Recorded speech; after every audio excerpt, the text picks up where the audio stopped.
Hello students, good morning. This is Vinay Dixit. Welcome to Vinay Dixit channel, all of you. आज मैं बात करने जा रहा हूँ सॉल्युबिलिटी की कि सॉल्युबिलिटी का मतलब क्या होता है। ये 12th के टॉपिक के लिए बहुत इंपॉर्टेंट है। जेई और नीट में भी ये पूछा जाता है कि what is the mean by solubility. Solubility means the amount या tendency of solute to dissolve into the solvent is called solubility.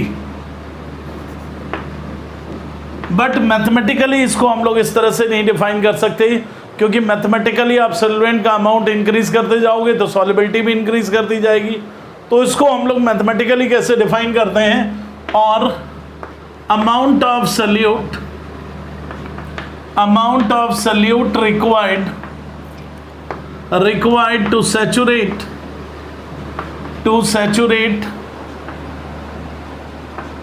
100 gram of solvent, right? This is called solubility. So solubility equals to, हम लोग लिख सकते हैं कि weight of solute upon weight of solvent into 100.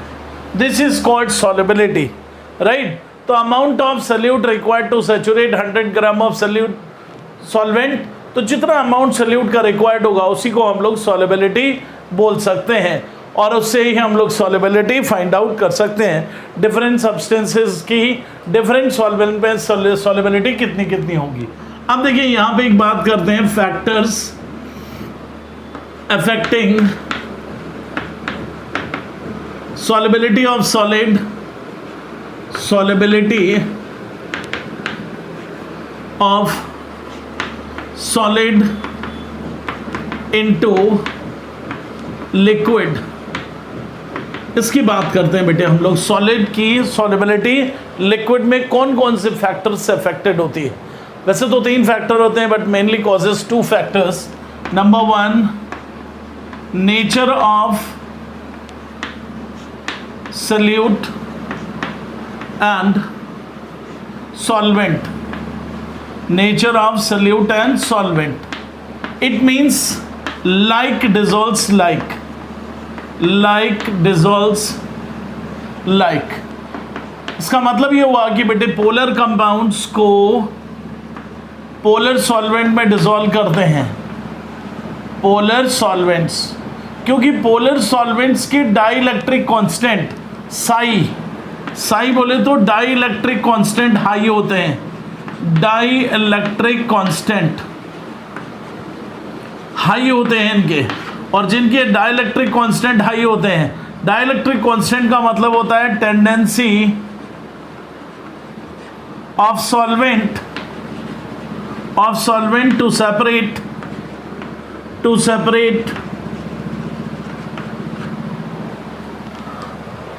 Tendency of solvent to separate a positively charged ions, tendency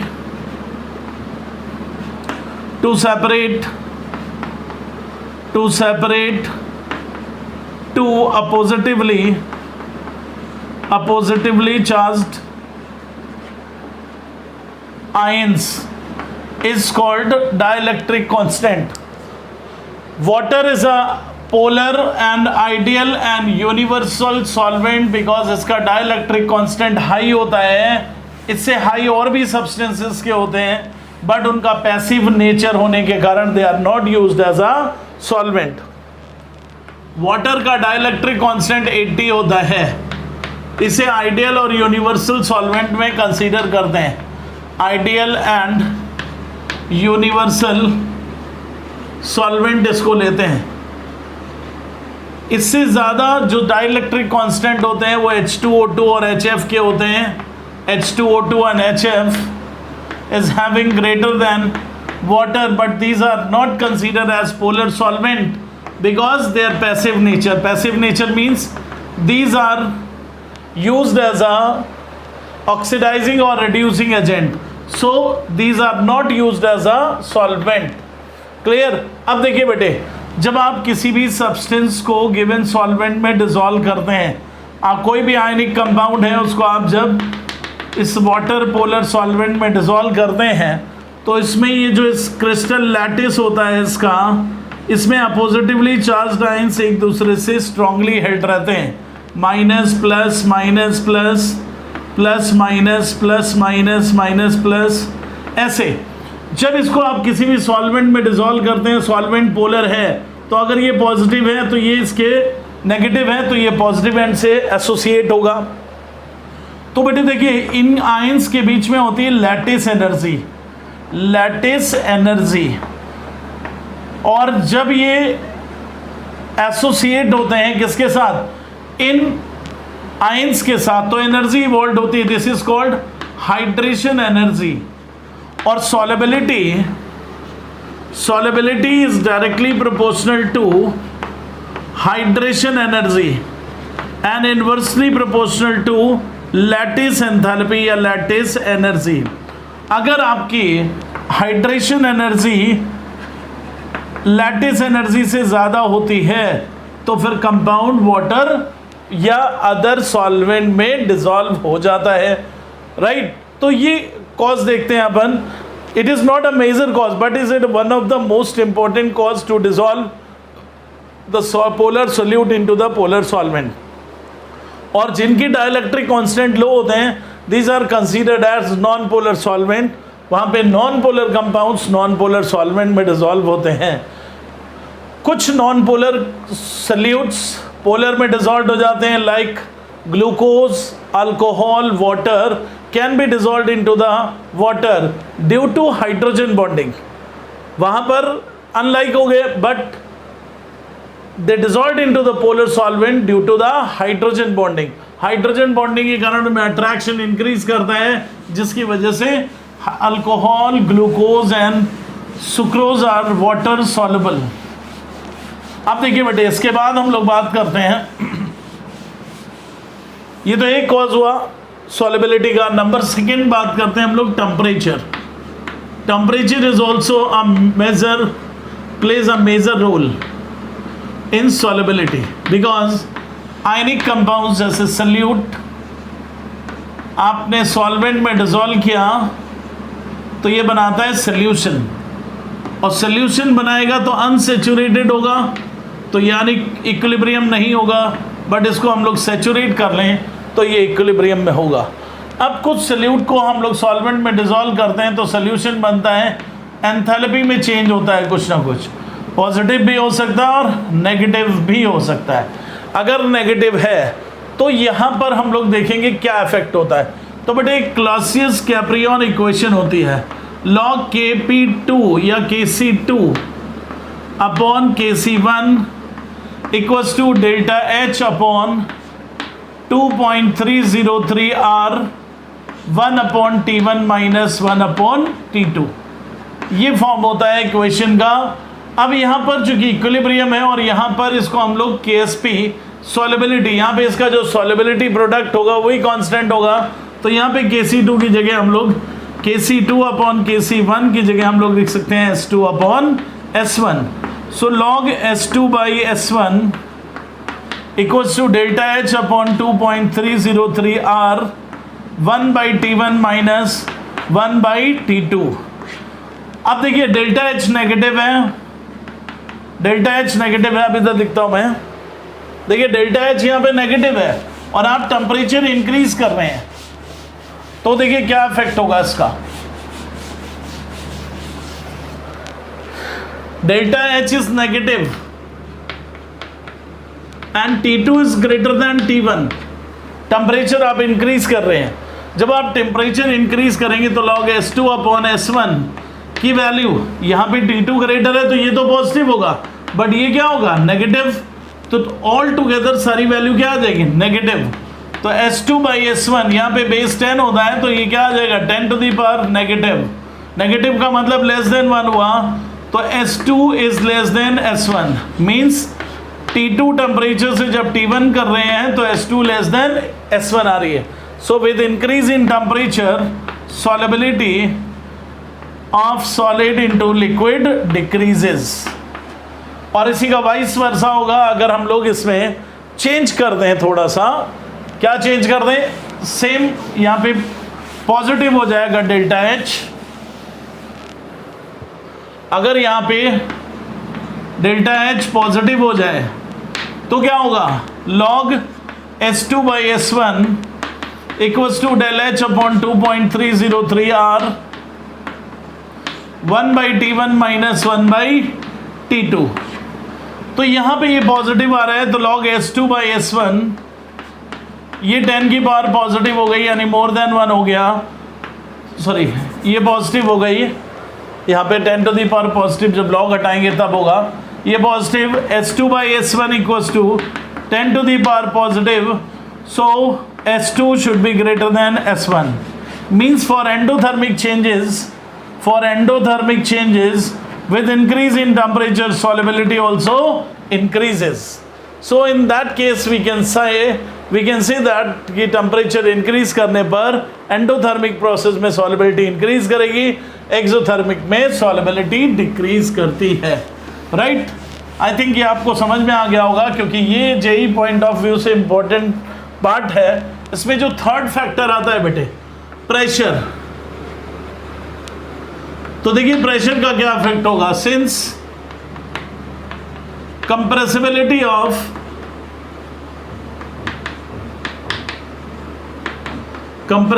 of solid and liquid is negligible. So there is no effect of pressure on solubility of solid into liquid. Solubility of solid into liquid. Right ये एक बात हो गई आपकी solubility of solid into liquid की. अब देखिए बात आती है solubility of gas into liquid. Right अब देखिए यहाँ पे हम लोग अब उसकी बात करते हैं, इसको रिमूव कर देते हैं. नेक्स्ट टॉपिक है सॉलिबिलिटी से ही उसको लिंक करते हैं अपन.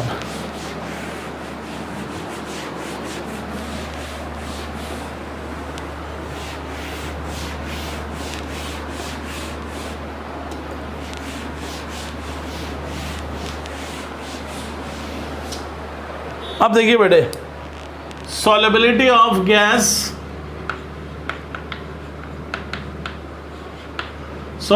of gas into liquid.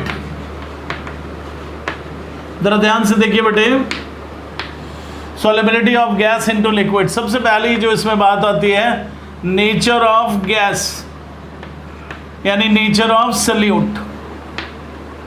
Gas के नेचर को कैसे आइडेंटिफाइड करते हैं? इसको क्रिटिकल टेम्परेचर से.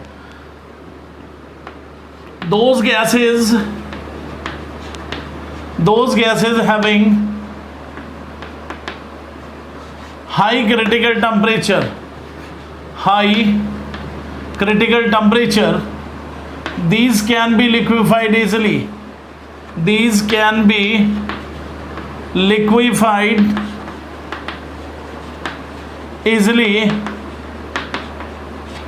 And dissolve in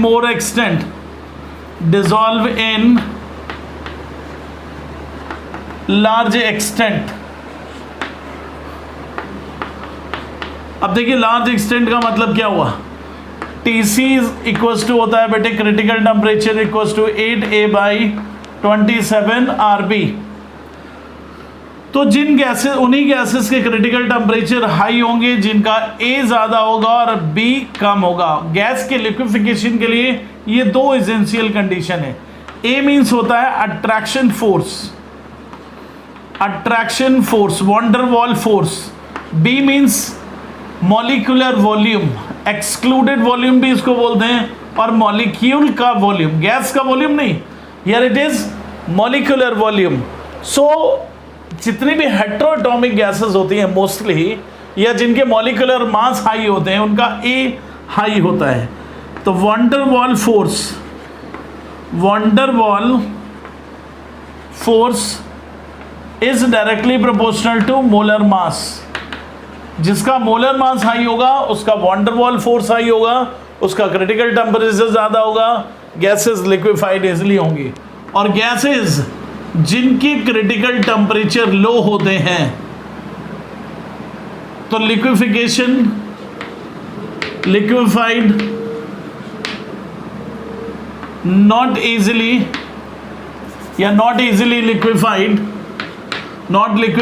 easily, so soluble in less extent,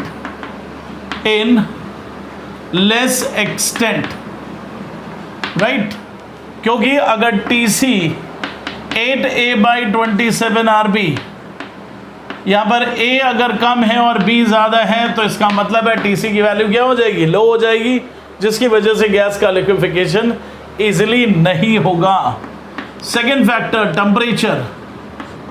अगर हम लोग टेम्परेचर की बात करें यहाँ पर, तो टेम्परेचर में क्या होता है आप जानते हैं। टेम्परेचर का मतलब जैसे सल्यूट जो कि क्या है, गैस है, सॉल्वेंट लिक्विड है, और solution also in liquid state. ये आपने सैचुरेटेड सोल्यूशन बना लिया। अब यहाँ पे डेल्टा एच क्या होगा, यहाँ पे डेल्टा एच ऑलवेज एक्सोथर्मिक होगा।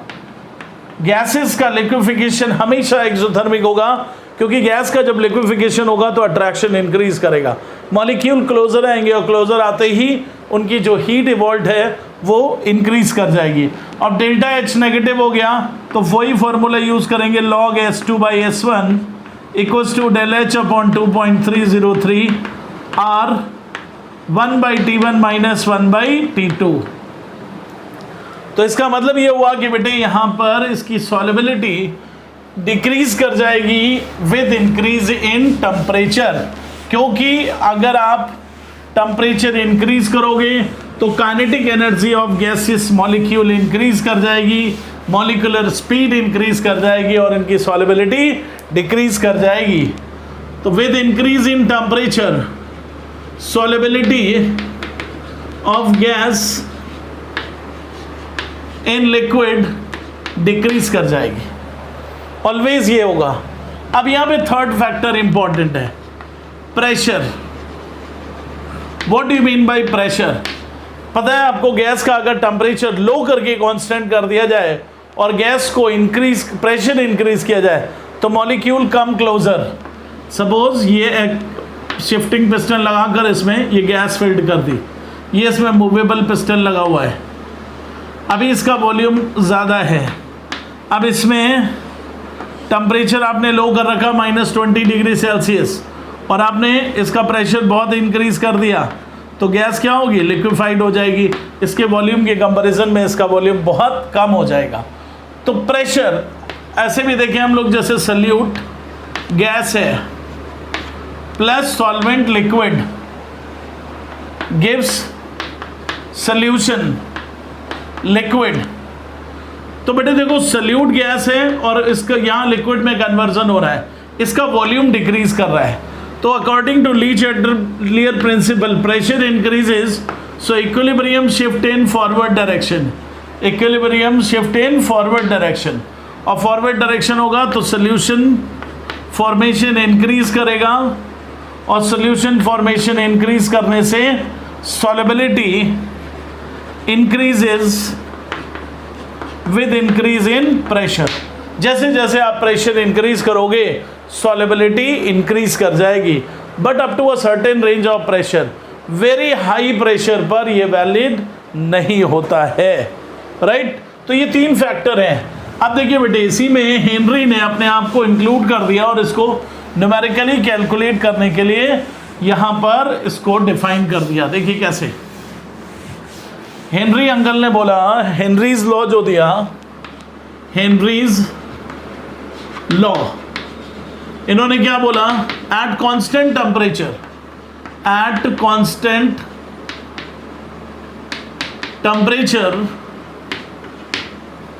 solubility of gas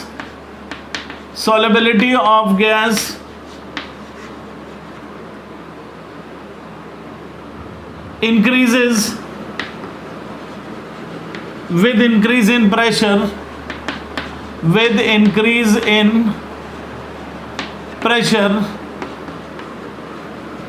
that means partial pressure of gas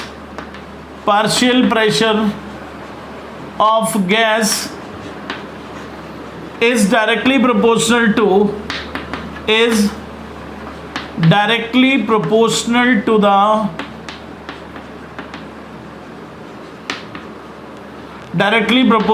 the solubility. P is directly proportional to S, so P equals to proportionality constant KH into S. अब solubility जितनी ज़्यादा होगी solution में उस gas का mole fraction भी उतना ज़्यादा होगा, तो इसकी जगह हम लोग क्या लिख सकते हैं, P equals to KH into mole fraction of gas. ये दो फॉर्म होते हैं S के. Here it is KH is Henry's constant. KH is Henry's constant. इसके कुछ फीचर्स के बारे में हम लोग डिस्कस करते हैं. देखिए, ये जो बेटे हेनरीज कांस्टेंट होता है, इसकी वैल्यू जिन गैसेस के लिए हाई होती है उनकी सॉल्युबिलिटी बहुत कम होती है. यूँ लिखते हैं for KH the unit of KH is same as that of pressure because mole fraction has no unit. और अगर solubility लेंगे तो फिर होगी कोई ना कोई यूनिट. सेकेंड, KH की वैल्यू अगर हाई होगी तो solubility ऑफ गैस लो होगी, और KH की वैल्यू अगर लो होगी तो solubility ऑफ गैस हाई होगी. और अलग अलग सब्सटेंसेस के लिए द वैल्यू ऑफ KH